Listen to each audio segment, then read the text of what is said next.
Trigger warning, this episode contains discussions and descriptions of sexual abuse, violence, rape, and harassment. Viewer and listener discretion is advised.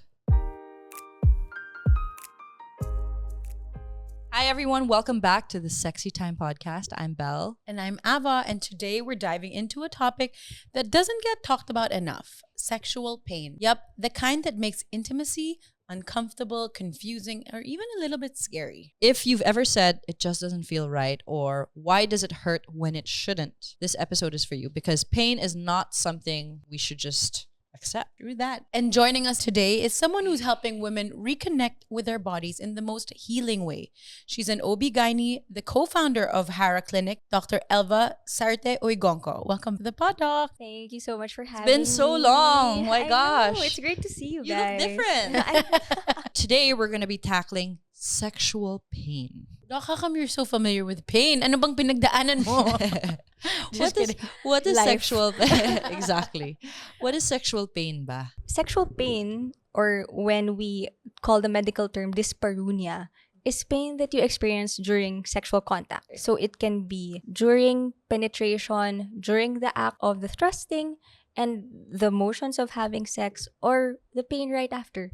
So all of those encompass the sexual pain. Pain before, during, and after is sexual pain. How common is it? 3 out of 4 women have experienced Crazy. some form of sexual pain. Like it may have been fleeting, it may have been a common problem, but 10 to 20% of women find even before they have sex, they already dread the pain that comes with it. Yeah. That's my sister's favorite fact.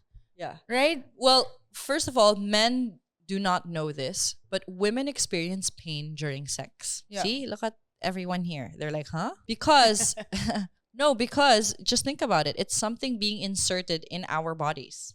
Yeah. Kayo kaya, you try it, right? Whereas men, I have. they feel the they feel immediate pleasure. I don't know, but I guess men can also feel pain. I don't know. Tell me. No, that's true. Because women are on the receiving end most of the time. I'm not judging if men like to be on the receiving end, right? But Yeah. most of the time, women are on the receiving end. And not a lot of people are actually taught how to have sex properly. Oh, yeah. Yeah. Most of them jump into the penis, into the vagina part of it without even talking about how to turn each other on, Yes. talking about the preparation, stretching out the vagina, which is composed of muscles. So you're supposed to stretch it out before you put it in. Warm up. Primrose oil.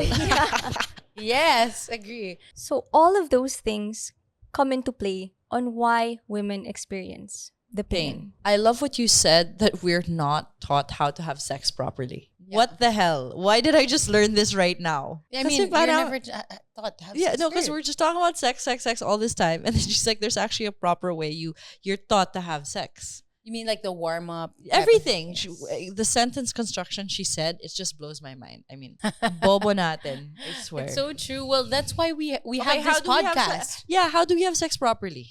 Let's talk about that. So the common misconception for a lot of men, I find, that when it's up there and there's a little bit of lubrication, game na, right? Ready na. Yeah. Mga But guys. that's not the case at all. Because even if there's already lubrication down in the area, the vagina hasn't stretched. Okay. So when you try to put it in, it's painful for the woman. Yes. But the guy will just feel, oh, it's tight. And for them, it's good Yeah. because the tightness stimulates the penis. Oh, that's so annoying. They're like, yay. I said that when she's dying. And Yeah. the girl's like, okay. What I find with my patients, I counsel both the girl and the boy on what they're doing before the sex. And I find that a lot of them are hesitant to talk about it. Yeah, nobody wants to talk about sex, basically. Yeah. That's why we have this platform. Okay. Thankfully, no one wants to talk about sex. That's why we're here. Just kidding. Okay, yeah. So then you talk to them about it, how to go Yeah. about it. Yeah, and they ask them, do you do proper foreplay? What's proper foreplay? So It's like licking the nipple. it depends Show me per demo. person. Okay. Like what they Okay, like, go. basically. Yeah, exactly. Some people like licking the ear. But the licking objective, you mean, nipple. is the objective to is to stimulate. turn the woman on. Okay. I'm just picturing somebody listening to this and they're like, licking the ear pala. And then kaya pala. But yeah, you have to have that. Sorry, I keep You have to interrupting do it you. in a I'm gonna ikaw zip my talaga. mouth Parang and you you're so talk to excited. me. I'm so excited Adrian, about this saan ka na stuff. ba? Luch, come back here. Okay, go.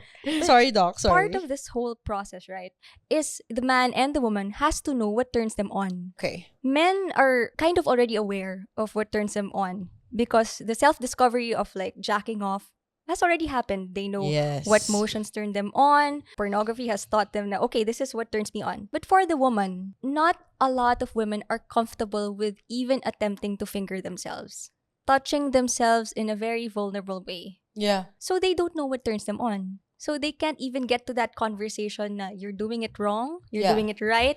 This is It's how so you turn me hard. on so that we have great sex together. It's so Yes. crazy. I just want to share. I have a friend when I start. No, Mm. this is true. This isn't a fake friend. Alam mo, your friends don't like hanging out with you na kasi they just hear it on the I was gonna podcast say the that next about week. my friends towards you. They're like, I don't want to hang with Belle anymore. She keeps outing all of us. Anyway, I have a friend who she stopped having sex with her longtime boyfriend, I guess like religious reasons. But I think a part of it was also just like she didn't really look for it. And then she started listening to the podcast, and then she told me like after listening to the podcast, she tried fingering herself for the first time ever, and she was like, oh my gosh, like it's life changing. Stop mouthing. No, I'm not gonna tell you who you have the biggest mouth. And ever since then, she's had this like newfound like love for, I guess, pleasuring herself and just understanding what all these things really do for her. And then with her new partner, they're having a really good, they have a really good sex life. I mean, I love that you say it because yes, a lot of women don't know, and they need to be introduced by that one friend that tells them, this feels good and it's fine. Or that one podcast that encourages them. Just the thought of people or women when your patients telling them, you should pleasure yourself. I'm sure they can't take it. Like they don't know how to deal with it. Some of them are shocked. Yeah. I've had 50 years old women who have problems because of the decreasing like estrogen in perimenopause, menopause. So they're very dry. Yeah. And they go to me for help. And one of the things I tell them is your husband, your partner has to stimulate you more. They don't know the first step on doing that because Yeah. they themselves don't even know How to stimulate themselves. So I send them on a journey of self-discovery. And for the first instruction, right, they're shocked because I tell them, you have to finger yourself. They must be like, oh my God, How sira are you ulo tong today? doctor na to. You look so like soft-spoken pa, and you're like, you have to finger yourself. And sometimes they're shocked.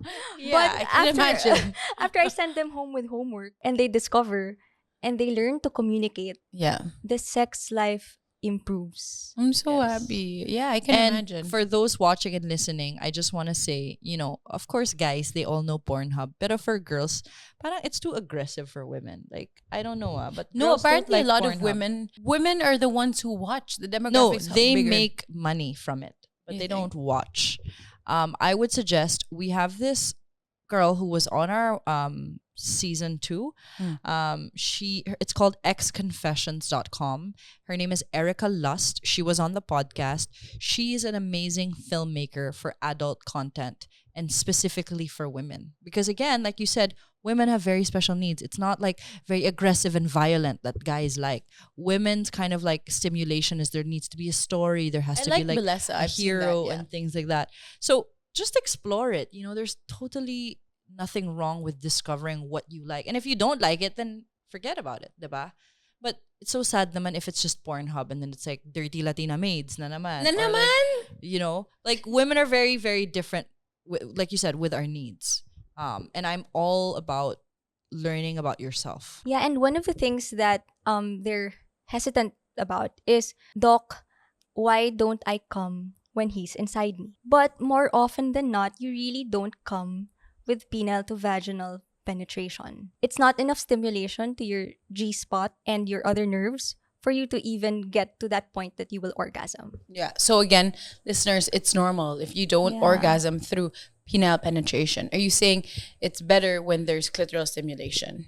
So that's why I also advise them techniques. The partner has to remember to stimulate other parts of the female body so that both of them are enjoying. Because here's where faking the orgasm comes in. They're scared, tell their partner, their husband, I didn't come, but they came. So the romantic thing that they're always after is, oh, we'll come together. Yeah. But that's not always the case. No, it's not, because first of all, men, it's so easy for them, one, to get aroused, which is them, their penis gets hard. And two, it's very easy for them to finish. Because again, if you think about how we were made, men need to orgasm in order to procreate, whereas women don't. So evolutionary, that's how our bodies were made. So hindi talaga tayo kailangan mag-climax is what I'm trying to say.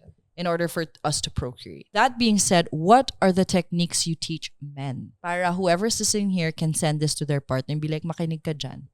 Kay Doc Elva. So the first thing I tell them, both of them, is it's two of you. So the importance on like both of you enjoying it has to be there. You have to have a discussion on what turns each other on. And each of you has to fulfill those things. The guy also has to remember that the girl should be comfortable. One of the things that also happens during sex is when the guy is about to climax, he gets lost in the sensations, and sometimes it can be too extreme for the girl because of the thrusting.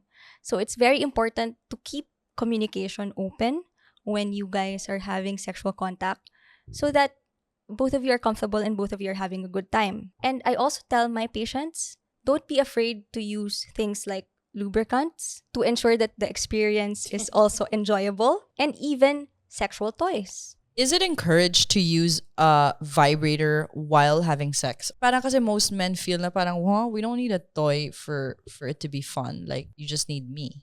But what do you say to that? One of the things that happens, especially with my older patients, wherein they're having difficulty with their sex life because of the sexual pain, the dryness, is I tell the partners, the husbands, you have to accept that your partner's body is changing.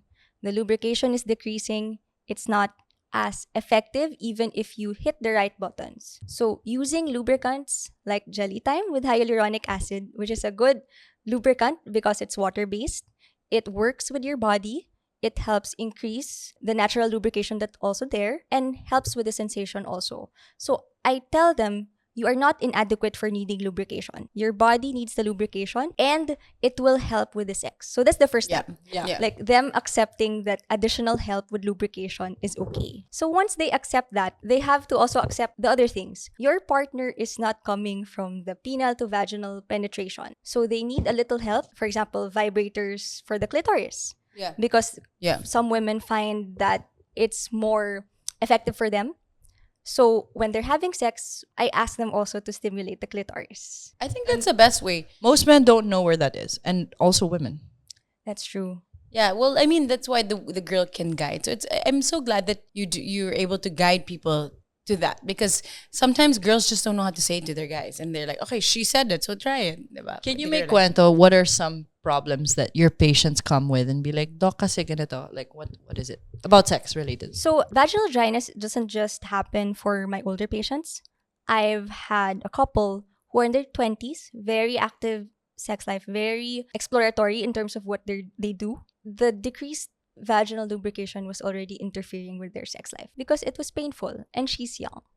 And they didn't know what type of lubricant to use. So why I'm advocating for like water-based lubricants, because a lot of the other lubricants in the market is silicone-based. And silicone-based is made of like a rubber-like, silicone. So rubbery-like substance in terms of how it interacts with your vagina is it doesn't really help the vaginal moisture. Yeah. And it just slips away. Yeah. And you're not getting the proper lubrication that you need. Yeah. I use like a stepwise approach to instruct my patients to get through the vaginal dryness. First is water-based lubricant such as Sexytime. The hyaluronic acid also helps with the dryness. After the water-based lubricant doesn't work and other like counseling techniques and sexual techniques don't work, we try a more invasive approach to the vaginal dryness. One of the things that we offer at Hara Clinic, so our sexual wellness clinic, is something called platelet-rich plasma therapy. ooh, what's that? Latent rich plasma therapy. Yeah, PRP for short. Oh, okay. Yeah. Yeah. So I think you've heard this also for like treatment for the hair. For the hair, yes. For the face. It's the more common uses. Yeah. Okay. But it can also be used for the vaginal area Wow. to improve dryness. If you target the G-spot and the clitoral area, it will improve sensation and orgasm. Wow. Okay. That's During amazing. During sex. So Yes. you don't need it Easier before. to orgasm, you mean? Yeah. So like the therapy that we do is we extract blood from you, and that's how we get your platelet-rich plasma. Yeah. So basically, it's your own plasma that we're redirecting and injecting to areas that need it. So if you again put it in the hair, it helps hair growth. Yes, yes. If you put it in the That's the vagina, best. Wow. it improves moisture and sensitivity. Cool. Okay. I'm loving this So PRP. people can go to your clinic and do that. Yeah. So How many sessions, sessions does yeah. it take? it's an outpatient procedure. That's the first question that's asked, right? How long does it take? It's a fast treatment. 30 minutes, you're in, you're out. We inject anesthesia to help just desensitize the area. We extract the PRP and then we insert it into the area. So Painful? Is it painful? like a ant bite in terms of like the Okay. pain, but some people would feel more of a pressure than a pain. Okay. Cool. So those are that's one. What are the other? Yeah. Is there a laser treatment in Hara Clinic? with regards to the PRP, another question though, Yeah. how much is the downtime? There's no downtime at all in terms Wow, of like that's the you best. like getting out and doing things. Yeah. After 48 hours, you can already try it out. So that patient I had, the Yeah. early 20s patient who was having decreased lubrication, they couldn't help but try it out at the 48-hour I mark. love it. They were so happy. They were. Was it like Yeah. obvious? Yeah, the results were very obvious. And then your other question was, how many treatments do you need, Yeah. right? No treatment is permanent. So sometimes you would need like a top-up session after 6 months to a year. Okay, okay. Yeah. So it depends on how your body responds. yeah. Cool. That's such Yeah. an interesting service. Yeah. Is it expensive? Price range is around 25 to 35,000. Why do some women in their 20s experience vaginal dryness? So Is it a hormone change? it has something to do also with the hormonal levels. Okay. Like a decreased level in your estrogen, even just locally in that area, can really promote vaginal dryness. Got it. That's why sometimes when you take the pill, diba, that also happens to you. Yes, you know, a lot of patients don't know that if you take contraceptives, it can decrease your lubrication. Yeah, it's Makes something I sense. discovered actually eventually, which is Because of the hormones. Yes. Okay, so if you take the pill, you should buy jelly time to increase Yes, it. Diba? that's Because if you're correct. having check sex, out, double Yeah. check yeah, out. totoo. It should be like a combo. It's balancing out what your body, I guess, needs. Yes. But if you're not on the pill and you have more lubrication, that's fine, I Yeah. guess. Doc, I want to talk to you a little bit more about the holistic healing approach. I know Hara is very big supporter of this, I guess, approach in terms of sexual wellness. Can you tell us what is the holistic treatment in the context of sexual wellness? Let's frame it in terms of like sexual pain, right? Okay. So aside from, for example, the platelet-rich plasma therapy that we're offering, we also have psychological therapy, like counseling, okay. sexual counseling at Hara, because what influences sexual pain can also be emotional. Of course. If you're scared of the pain happening, that can actually trigger you to your muscles to contract and Yeah. make the pain worse. Like if you're anxious or something and then Yes. it's Imagine, yeah. you're in a stressful situation and then Yeah. it's just overall not fun. Yeah. And if you've experienced pain before when you've had intimate contact with your partner, the brain also kind of anticipates that pain Got and it. makes Okay. you contract even worse down there. So that's where counseling comes in. Okay. So that you kind of get past that emotional and psychological barrier that's causing the sexual pain. What else aside from emotional? So aside from that will be, of course, understanding how the body works. So you have muscles that compose everything in your pelvic area and your vagina. Yeah. And sometimes they can just contract on their own, causing that pain during sexual contact. So we also have an expert acupuncturist who's also a doctor in our clinic. Cool. And she does sexual acupuncture. I want to try that. She puts the needles in your like vulva area, in your everywhere. The So- penis. So Urethra. what she does is she puts needles in other pressure points in the area Okay. of your body that relates to the specific function. Okay. I had a patient who felt nothing in her G-spot Wow. area. Nothing at all. Like when I did the examination and I tried to stimulate like that part of her vagina. You do that? Yeah. So like Oh my gosh. That's crazy. What if a lonely girl just goes to doc na lang? Don't need a boyfriend, go to doc na lang. kasi she was complaining that she feels nothing when her partner penetrates her. And it was getting to a point na she kept faking orgasms. What? Can you zoom in on Ava's face? Why? Doc Elva said she feels nothing when her partner penetrates her, and Ava's like, oh, kawawa. Okay. So I examined her, and that's when I noted that she didn't feel anything at all. So part of our holistic approach, right, was trying to trigger points with acupuncture to actually help in terms of the energies kasi and chi, that has something to do with also like opening up sensation kasi. So aside from like the needles, Maya Ramos is the one who does our sexual acupuncture at Hara. She also does acupressure in the vagina. So it's like applying pressure points into the vagina to also stimulate. massage? Yes, like a Wow. massage. Yeah. I'll be so shy doing that, but I want to try. It works for men also. So people or patients come to you when they don't feel anything at all and they actually need help to feel something. Yes. So it goes both ways. If it's too painful or if they need help with the sensation, we can help you with that at Hara Clinic. And you also have a psychologist, you said, that talks you through these things. Yes. People who've experienced sexual trauma, are they the type that goes to your clinic in order for you to counsel them? Or I was at this talk and they were talking about how like vibrators have helped sexual trauma victims because usually they think about sex and it's already automatically very, very scary for them, or it's parang like in a negative light, right? So they can't experience pleasure with their partner because of the trauma that happened to them, because they associate the trauma with sex. And they were saying that vibrators help them understand and feel pleasure without that trauma. So it's just something. Do you have patients who go to you and ask you guys for help? Yes, we've had patients like that. Sexual assault is a reality that we have to accept. And one of the things that these patients have a hard time dealing with is the guilt that's associated with the experience. And sometimes they feel that burden. I can't feel pleasure from this activity. I shouldn't feel pleasure from this activity. The counseling. Why? Yeah. Because Yeah. I guess. Because, why do they have guilt? because of the guilt of what happened. Oh, okay. One of the things that sexual abuse victims have a hard time accepting is they also felt pleasure when they were Really? being abused. No. It's a hard I never think about that actually. yeah, it's a hard fact to accept, but they are counseled to also understand that the body is responding to stimulus. Yes. That doesn't mean that it was enjoyable in a way that they wanted it. They wanted Yeah. that. Right. Right? Like it could be pleasurable but not consensual. Exactly. I was listening to this like talk again. I think it was a video where the guy was talking about exactly that, feeling pleasure when you're abused. And then somebody on the audience who said na parang her whole life she's just been holding on to that shame because she was, sexually assaulted, but she climaxed. And she parang in her head, I deserved it because I felt pleasure during it. And Oh my she was gosh. feeling this heavy burden and shame on her. But when she heard the guy say exactly what you said, na parang a lot of people feel confused because you feel pleasure when that happened to you. It's a very confusing feeling. Like thinking Never about thought that about is so scary. Like what do you tell your patients who go through that and navigate it?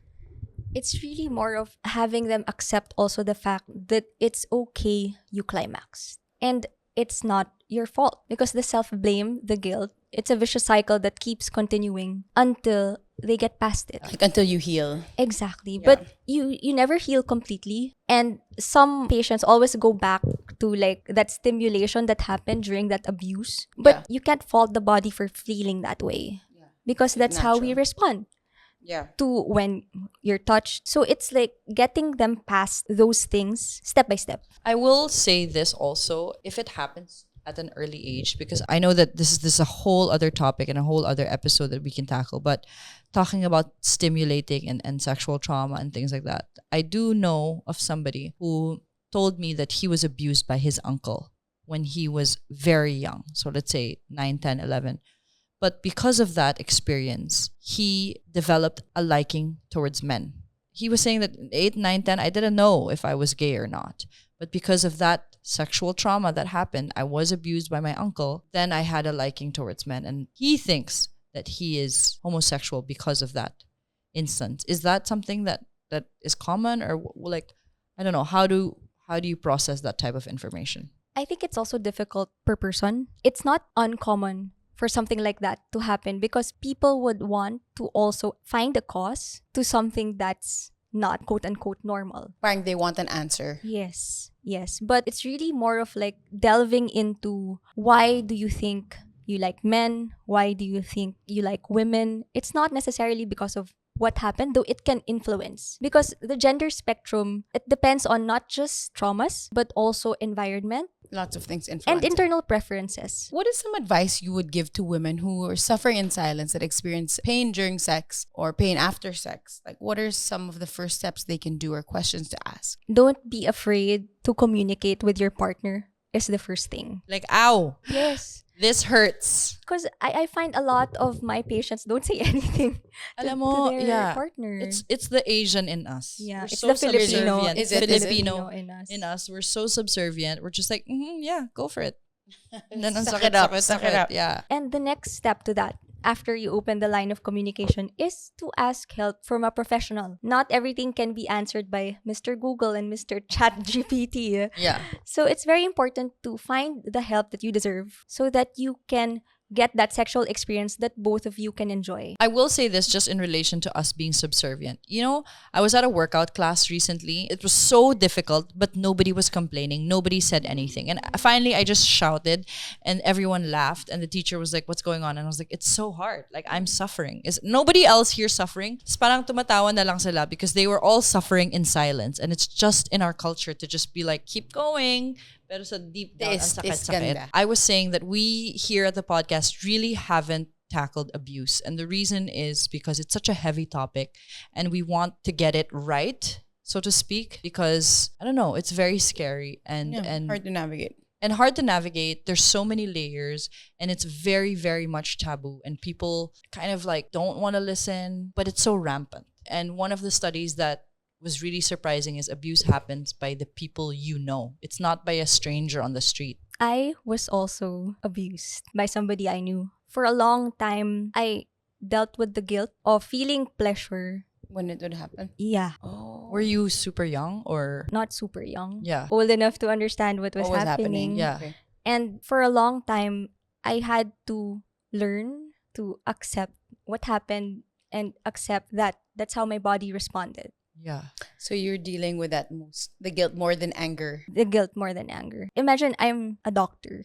Yeah. And even then, I still had a hard time Of course. accepting that that's how my body responded. When It's it one thing happened, when it's like taught to you, but it's different when you really have to get Experience it. it. Yeah. Yeah. when it happened to you, like what did you feel like? As a doctor, did you feel like it's something that you could navigate by yourself? Did you ask for help? I think the scary thing is first accepting that it's happening. Yeah. The natural response of the mind and the body is to deny that it's something bad, that it's something that shouldn't be happening at all. Yeah. I'm thankful that I was able to ask for help, Yeah. but not everybody is so lucky, right? Yeah, How of were you course. able to do that, if I just may ask? Because people listening also need Don't to know hear how- it. yeah. They don't know the words. They wouldn't even know what the first step would be. I reached out to somebody I trusted and I said, I think something happened. And they helped me get out of that situation. And it doesn't have to be a professional. It's just someone you can No, trust. It's just somebody that you can trust and that could help. Because what happens most of the time is even if you trust that person and you tell them and then, diba, like we said, it's sometimes it's somebody very close to you. It's brushed They off. don't believe it or it's brushed off or it's like, "Hindi." It's an excuse is It's so given rather than heartbreaking. dealing with the issue. I'm thankful that who I opened up to listened Yeah. and actually believed that it was happening. Because one of the other things that can happen is nobody believes you. Tama. Yeah. Tama. And that's the scary part. I think the hardest part is dealing with the after Yeah. of how everybody was also Finding out. ganun. finding out, trying to deal with it. And then somehow there's the expectation that you have to hold yourself together, Yeah. even Of though you're course, falling yeah. apart inside. Or like, Sorry. you know, Phoebe, I'm so sorry you went through that. Phoebe, she was our guest here and she talked about how she was abused by 4 men, her friends. And then when she came out with the news, parang she had to deal with people saying, kasi ang iksi-iksi pa ng skirt mo. You know, Like you victim provoked blaming, it. you provoked it. And it was like, she was talking about like, here I was experiencing the most horrible thing that happened to me. And then people were saying, I deserved it. Right? Although I think now there's a very kind of different lens because of the Me Too movement, because people are much more aware of these atrocities that are happening, you know, within homes, within families, within friends and things like that. I mean, I think you're amazing for just getting over that and also making a wonderful career. And now you're, you're married in this field and you're helping so many people. And probably that's also one of the reasons why you put up Hara Clinic is to help people like that who went through those I think things. in terms of like being accessible and open to the concerns of my patients. That's why in terms of like the gender spectrums and in terms of like people who have multiple sexual partners, those who have undergone abuse, that's why I wanted them to open up, to be themselves and to be heard. Because I find sometimes Filipinos in general have a hard time opening up because there's also a tendency to judge each other. And it's hard to be open if you have the fear that you won't get accepted or heard. Yeah. Yes. Heard is, that's why a lot of people just don't speak up. And then, diba, there was a law na, how come it took you 20 years to speak up before you said anything? Yeah. And then they're like, because now their studies show that that's basically the amount of time it takes to process. And sometimes it's so traumatic that they can't speak of it. They block it off their memory or they don't know how to deal with it because it happens sometimes when you're in a position that you're very young. I think that's also why I'm very like sex forward and advanced on the services and approaches I offer.